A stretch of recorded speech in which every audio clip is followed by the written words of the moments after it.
Good afternoon. നമുക്കിനി പഠിക്കാനുള്ളത് നമ്മൾ ഇലാസ്റ്റിറ്റി ഓഫ് ഡിമാൻഡ് പഠിച്ചു. ഇനി അടുത്ത് factors determining price elasticity demand for a good എന്ന് വെച്ചാൽ എന്താ, ഒരു ഇലാസ്റ്റിറ്റിയെ നിർണ്ണയിക്കുന്ന ഘടകങ്ങൾ എന്തൊക്കെയാണെന്ന് നോക്കാം. ഫസ്റ്റ് നമുക്ക് എന്തൊക്കെയാണ് പറഞ്ഞേക്കുന്നത്, ഒരുപാട് ഫാക്ടേഴ്സ് നമ്മുടെ ഇലാസ്റ്റിറ്റി ഓഫ് ഡിമാൻഡിന് എന്ത് ചെയ്യുന്നുണ്ട്, അഫക്റ്റ് ചെയ്യുന്നുണ്ട്. ഫസ്റ്റ് നമുക്ക് പഠിക്കാനുള്ളത് നേച്ചർ ഓഫ് ദ ഗുഡ് ആണ്. എന്താണ് ഒരു സാധനത്തിന്റെ പ്രകൃതം അല്ലേ എന്ന് വെച്ചാൽ എന്താണ്, elasticity of food depends on the whether it is necessary or luxury. നമുക്ക് എന്താ നെസസറി ഗുഡ്സും ഉണ്ട്, ലക്ഷറി ഗുഡ്സും ഉണ്ട് അല്ലേ. It is a necessary good, elasticity would be എന്താ എന്താണെന്ന് നമ്മൾ ദൈനംദിനം അല്ലേ, നമ്മൾ എപ്പോഴും ഉപയോഗിക്കുന്ന സാധനങ്ങളുടെ ഇലാസ്റ്റിറ്റി എപ്പോഴും എന്തായിരിക്കും, കുറവായിരിക്കും. പക്ഷേ ലക്ഷറി ഗുഡ്സിന്റെ ഇലാസ്റ്റിറ്റി എന്തായിരിക്കും, കൂടുതലുമായിരിക്കും.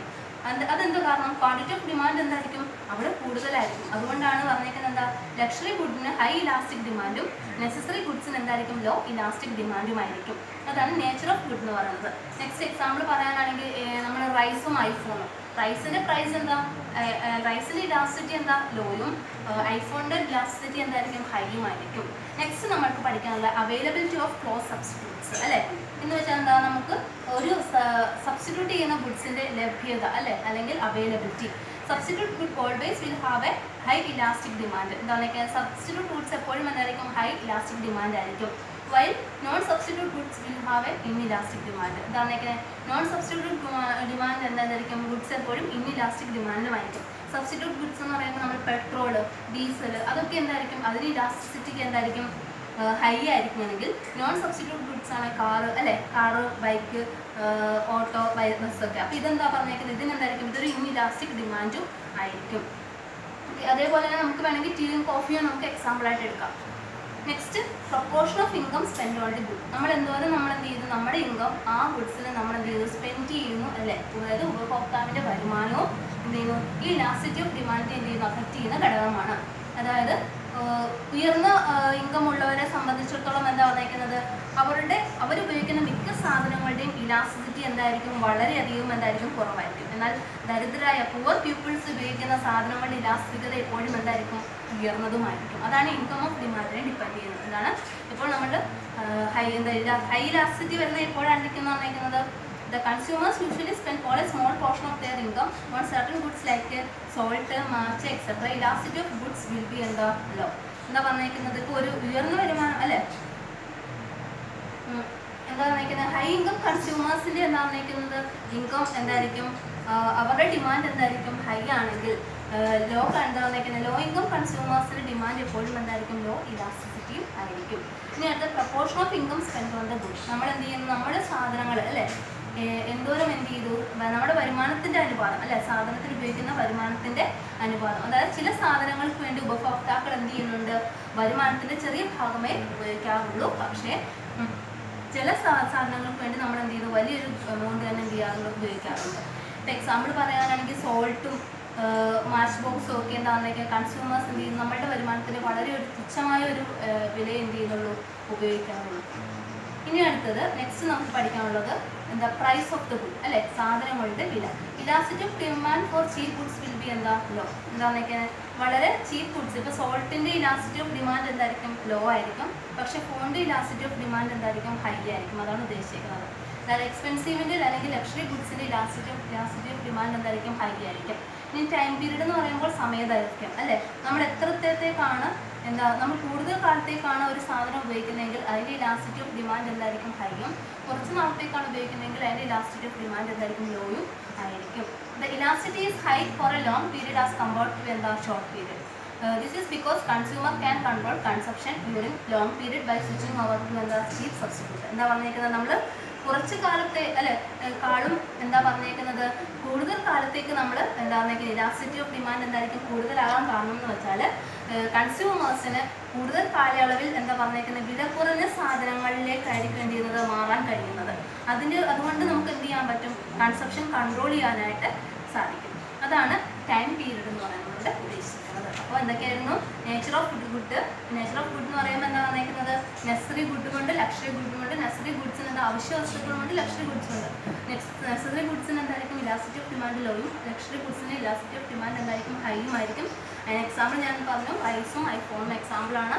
പിന്നെ അവൈലബിലിറ്റി ഓഫ് ക്ലോസ് സബ്സ്റ്റിറ്റ്യൂട്ട്സ് അല്ലെ, നമ്മൾ ഉപയോഗിക്കുന്ന സാധനങ്ങളുടെ ലഭ്യത.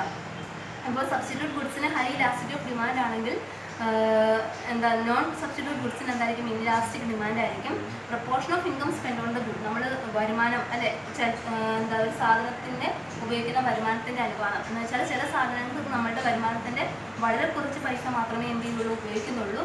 പിന്നെ അടുത്ത ഇൻകം ഓഫ് ദ കൺസ്യൂമർ. ഇപ്പോൾ ഹൈ ഇൻകം ഉള്ള ഒരു കൺസ്യൂമറിന് എന്തായിരിക്കും ഇലാസ്റ്റിറ്റി ഓഫ് ഡിമാൻഡ് എന്തായിരിക്കും എന്നാണ് പറഞ്ഞിരിക്കുന്നത്, കുറവായിരിക്കും. പക്ഷേ ലോ കൺസ്യൂമേഴ്സിന് ഇലാസ്റ്റിറ്റി ഓഫ് ഡിമാൻഡ് എന്തായിരിക്കും കൂടുതലായിരിക്കും. പ്രൈസ് ഓഫ് ദ ഗുഡ്സ് എന്ന് പറയുമ്പോൾ അല്ലെ ചീപ്പ് ഗുഡ്സിന് എന്തായിരിക്കും ഇലാസ്റ്റിറ്റി ഓഫ് ഡിമാൻഡ്, അതായത് സോൾട്ടിനൊക്കെ ഇലാസ്റ്റിറ്റി ഓഫ് ഡിമാൻഡ് ലോയും ഫോണിന് ഇലാസ്റ്റിറ്റി ഓഫ് ഡിമാൻഡ് എന്തായിരിക്കും ഹൈയും ആയിരിക്കും. ടൈം പീരീഡ് എന്ന് പറഞ്ഞാൽ നമ്മൾ എത്ര ലോങ് പീരീഡ് ഉപയോഗിക്കുന്ന സാധനങ്ങൾക്കായിരിക്കും ഇലാസ്റ്റിറ്റി ഓഫ് ഡിമാൻഡ് കൂടുതൽ ഷോർട്ട് പീരീഡിൽ ഉപയോഗിക്കുന്നതിനേക്കാളും. നെക്സ്റ്റ് നമുക്ക് പഠിക്കാനുള്ളത് നമുക്ക് methods of measuring price elasticity of demand. നമുക്ക് എങ്ങനെ price elasticity of demand measure ചെയ്യാം എന്നുള്ളതാണ്. നമുക്ക് 3 മെത്തേഡാണുള്ളത്. പെർസെൻറ്റേജ് മെത്തേഡ്, ജോമെട്രിക് മെത്തേഡ്, പിന്നെ എക്സ്പെൻഡിച്ചർ മെത്തേഡ്. ഓക്കെ, നമുക്ക് പെർസെൻറ്റേജ് മെത്തേഡ് നമുക്ക് നോക്കാം. പെർസെൻറ്റേജ് മെത്തേഡിൽ ഒന്നുമില്ല, ആ ഇക്വേഷൻ മാത്രം പഠിച്ചാൽ മതി. പെർസെൻറ്റേജ് മെത്തേഡിൽ നമുക്ക് ഇലാസ്റ്റിറ്റി ഫൈൻഡ് ചെയ്യാനുള്ള ഇക്വേഷൻ എന്ന് പറയുന്നത് is equal to percentage change in, അതായത് change in quantity divided by initial quantity. Change in quantity നമ്മൾ delta Q divide by Q into 100 കൊണ്ടുകൊടുക്കാം. അടുത്തത് എന്താ, change in price divided by original price into എന്താ 100. എന്താണ്, delta Q divided by Q divided by delta P divide by എന്താ P. Delta Q എന്ന് പറയുന്നത് change in quantity divided by original quantity divided by change in price divided by എന്താ original price. നമുക്ക് ഈ 100ഉം 100ഉം ക്രോസ് ചെയ്ത് കളയാം. ഈസ് ഈക്വൽ ടു നമ്മുടെ ഇക്വേഷൻ എന്ത് വരും, delta Q divided by Q into P divided by എന്താ ഡെൽറ്റ പി. ഓക്കെ, എന്താണ് delta Q into P divided by Q into എന്താ ഡെൽറ്റ പി. ഇതാണ് പെർസെൻറ്റേജ് മെത്തേഡിൽ ഇലാസ്റ്റിസിറ്റി ഓഫ് ഡിമാൻഡ് കണ്ടുപിടിക്കാനുള്ള ഇക്വേഷൻ. എന്താണ്, change in quantity divided by original quantity into original price divided by change in price. നമുക്ക് വേണമെങ്കിൽ ഒന്ന് rearrange ചെയ്ത് എഴുതാം. ടി ബൈ ക്യൂ ഇൻറ്റു എന്തെന്ന് എഴുതാം, delta Q divided by delta P എന്ന് എഴുതാം. എന്താണ്, പി ബൈ ക്യൂ ഇൻറ്റു, അങ്ങനെ പഠിക്കാനായിരിക്കും എളുപ്പം ഒന്നുകൂടെ സിമ്പിളായിട്ട്. എന്താ P by Q into delta Q divided by എന്താ ഡെൽറ്റ പി. അതായത് original price divided by original quantity into change in quantity divided by എന്താ ചേഞ്ച് ഇൻ പ്രൈസ്. നമുക്കിവിടെ ഒരു പ്രോബ്ലം തന്നിട്ടുണ്ട്. എക്സാമ്പിൾ 2.11 നമുക്ക് ക്വസ്റ്റ്യൻ പറഞ്ഞേക്കുന്നത് വെച്ചാൽ price of the petrol increases from, price ആണ്. പ്രൈസ് ഇപ്പോൾ ഒറിജിനൽ പ്രൈസ് എത്രയായിരുന്നു, ₹60. എക്സാമ്പിൾ 2.11 ആണ്.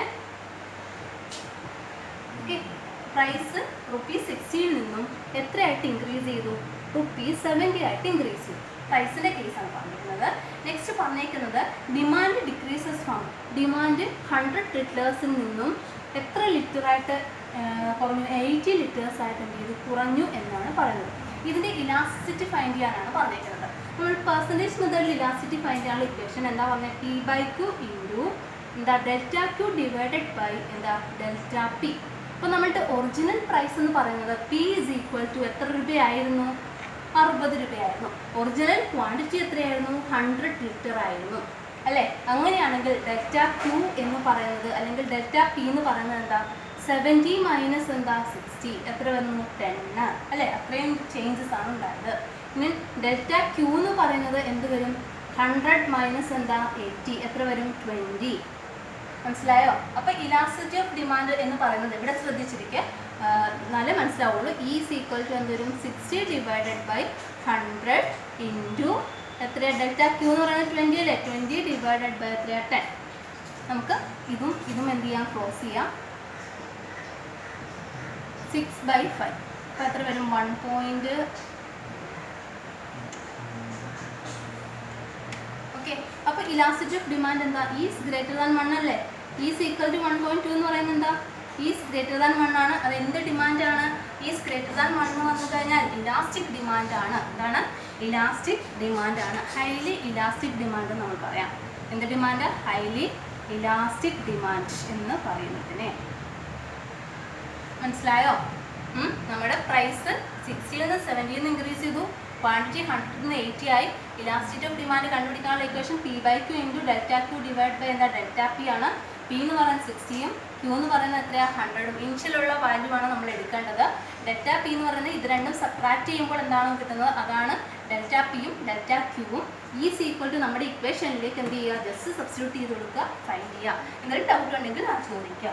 നെക്സ്റ്റ് 2.12 എക്സാമ്പിൾ 2.12 ക്വസ്റ്റ്യൻ പറഞ്ഞേക്കുന്നത് വെച്ചാൽ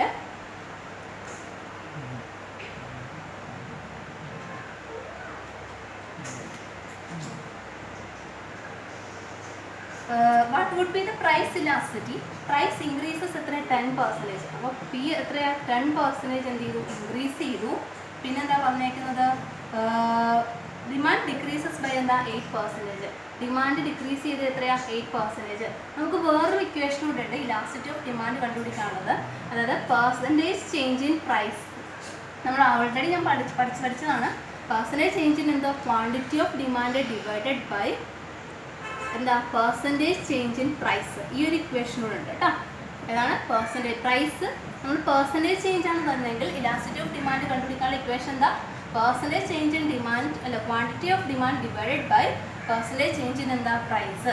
അതായത് പെർസെൻറ്റേജ് ചേഞ്ച് ഇൻ പ്രൈസും ക്വാണ്ടിറ്റിയുമാണ് തന്നേക്കുന്നതെങ്കിൽ നമുക്ക് കണ്ടുപിടിക്കാനുള്ള ഇക്വേഷൻ എന്താ, ഈസ് ഈക്വൽ ടു നമുക്കിങ്ങനെ എഴുതാം delta Q divided by delta P എന്ന് വെച്ചാൽ percentage change in quantity divided by percentage change in എന്താ പ്രൈസ്. നമുക്ക് എത്ര 8% ആണ് ക്വാണ്ടിറ്റി തന്നേക്കുന്നത്, പ്രൈസ് എത്രയാണ് 10%. That means 8/10 is equal to എത്ര വരും 0.8 എന്ന് വന്നു. അപ്പോൾ ഈസ് ലെസ് ദാൻ 1 ആണ് അല്ലേ. ഈസ് ലെസ് ദാൻ 1 ആകുമ്പോൾ ഇത് ഏത് ഡിമാൻഡാണ്, ഇൻ ഇലാസ്റ്റിക് ഡിമാൻഡാണ്. എന്താണ് inelastic demand. Is less than 1 ആണെങ്കിൽ എന്തായിരിക്കും ഇൻ ഇലാസ്റ്റിക് ഡിമാൻഡ്. ഓക്കെ.